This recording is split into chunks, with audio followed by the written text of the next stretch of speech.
बिस्मिल्लाहिर्रहमानिर्रहीम। Saim homeopathic infertility clinic से आपकी खिदमत में हाजिर हूँ।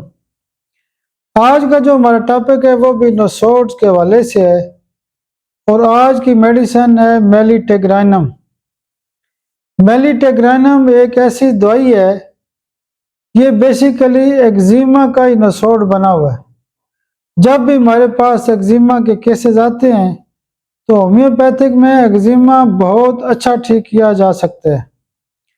तो एक्जिमा के जो भी केसेस होते हैं, बाकी आप जो भी दवाइयाँ इस्तेमाल करते हैं, तो एक्जिमा के मरीजों को 1 CM पावर में महीने के लिए 1 डोज आप इस्तेमाल करें। वो दवाई है मेलिटेग्राइनम CM। मेलिटेग्राइनम जब आप एक्जिमा के वाले से यानी चंबल के वाले से, स्किन के मसले के वाले से इस्तेमाल करेंगे तो एक्जिमा के जो केस होते हैं वो बहुत जल्दी ठीक होना शुरू हो जाते हैं। आप मेरे लिए दुआ भी किया करें। बहुत शुक्रिया, बहुत शुक्रिया, बहुत शुक्रिया।